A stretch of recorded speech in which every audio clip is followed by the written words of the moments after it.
আসসালামু আলাইকুম। কিচেন ব্লগে আবারও একটি রেসিপি নিয়ে চলে আসলাম। Chicken curry. চিকেন কারি করতে যা যা লাগছে: চিকেন লাগছে, লবণ, হলুদ গুঁড়ো, মরিচের গুঁড়ো, মাংসের মশলা, আদা রসুন জিরা পেস্ট, পেঁয়াজ কুচি, কাঁচামরিচ, গরম মশলা, তেজপাতা, আর লাগছে আলু, আর সয়াবিন তো লাগবেই, সেটা তো আমরা জানি। তো চলো রান্নায় চলে যাই। প্রথমে মাংসটার মধ্যে লবণ দিয়ে দিয়েছি, তারপর হলুদ গুঁড়ো দিয়ে একসাথে আমরা এটাকে মেখে নেব। এমনকি ওটার মধ্যে কিছুটা আদা রসুন জিরা পেস্টও দিলে ভালো হয়। এটা ভালো করে মিক্স করে আমরা রেখে দিলাম। তারপর আলুটাকেও সেমভাবেই আমরা মাখিয়ে নেব। মাংসটাকে যেভাবে ম্যারিনেট করতে রেখেছি ঠিক সেমভাবে।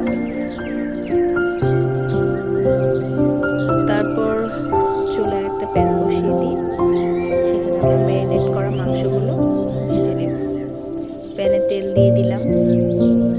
এই ম্যারিনেট করা মাংসগুলো এখন আমরা ভেজে নেব। দিয়ে দিলাম মাংসগুলো ভালো করে উল্টে পাল্টে ভেজে নেব।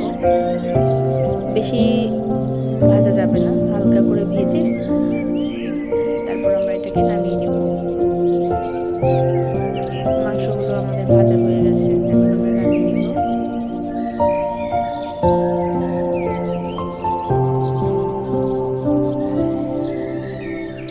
আর সেই তেলের মধ্যে আমরা আলু দিয়ে দিচ্ছি। আলুগুলোকেও হালকা করে ভাজতে হবে, বেশি ভাজা যাবে না। হালকা করে ভেজে তারপর আলুগুলো আমরা নামিয়ে নেব।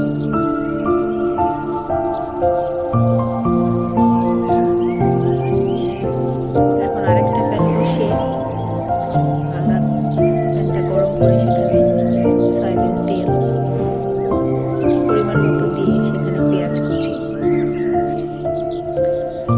কুচিটা হালকা করে ভেজে নিতে হবে। বেশি লাল লাল করে ভাজবো না, হালকা করে ভাজবো। তারপর দিয়ে দিব লবণ, দিয়ে দিব আদা রসুন জিরা। আমি একসাথে পেস্ট করেছি, আপনারা আলাদাও করতে পারেন। সব পেস্ট দেওয়ার পর দিয়ে দিলাম হলুদ গুঁড়ো, দিয়ে দিলাম মরিচের গুঁড়ো, দিয়ে দিচ্ছি মাংসের মশলা। ভালো করে নাড়াচাড়া করে আমরা এখানে পানি দিয়ে দেব।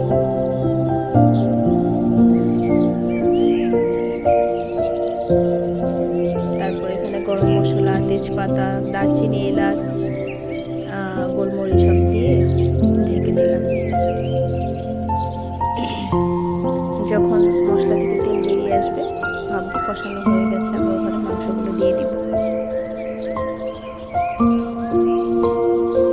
ভালো করে কষিয়ে নেব। ঢাকনা উঠিয়ে কষিয়ে তারপর আমরা এখানে পানি দিয়ে দিব।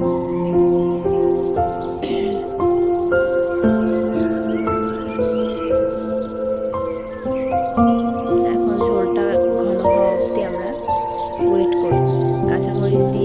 কাঁচামরিচটা দিলে সুন্দর একটা ফ্লেভার আসে, তাই কাঁচামরিচ দিয়ে দিলাম। ঝোলটা ঘন হয়ে এসেছে, আমরা এখন নামিয়ে নেব। হয়ে গেল আমাদের চিকেন কারি। দেখুন, পারফেক্টলি আমরা যেভাবে রান্না করি ওরকম করেই রান্না করেছি।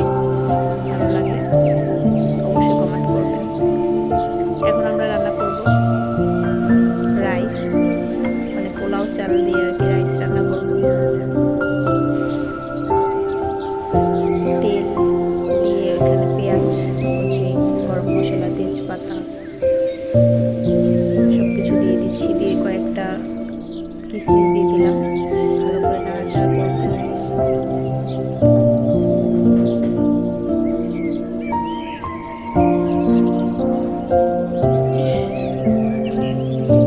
দিয়ে দিলাম আদা রসুন জিরা পেস্ট। আবারও ভালো করে নাড়াচাড়া করব। লবণ,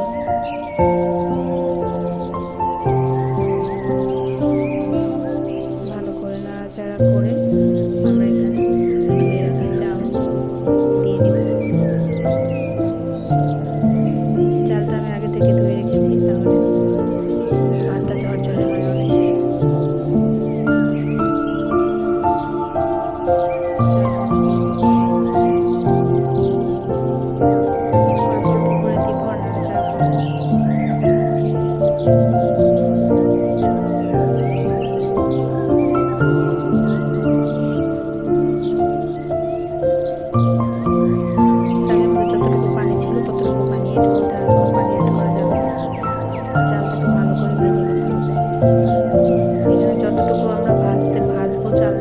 ভাতটা ততটাই ঝরঝরে হবে।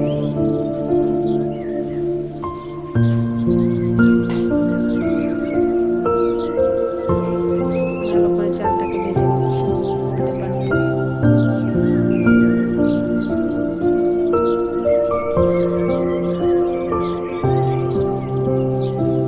চালটাকে ভেজে নিয়ে এখন আমরা পানি দিয়ে দিব। এখানে আমরা পানির একটা পরিমাণ করে আছে, আমি ওই পরিমাণে পানিটা দিই, তাহলে পারফেক্টলি হয়। এবার ঢেকে দিব। যখন বরফ চলে আসবে তখন আমরা চুলাটা কমিয়ে কিছুক্ষণ দমে রেখে দেব।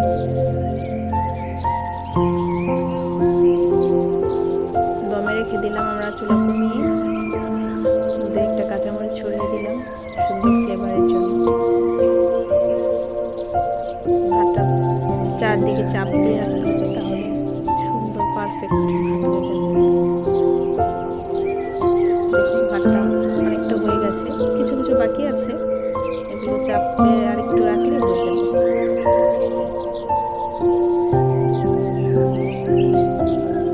আমরা এখন এটা ভাতের মধ্যে একটু ঘি দিয়ে দিব।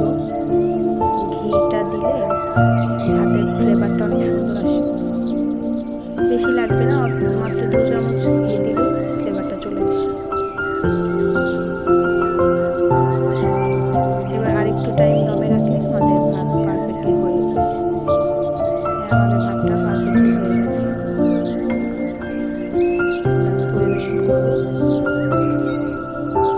সুন্দর ঝরঝরে ভাত রান্না করে ফেললাম, সাথে চিকেন কারি। এই হচ্ছে আমাদের আজকের রেসিপি, রাইস অ্যান্ড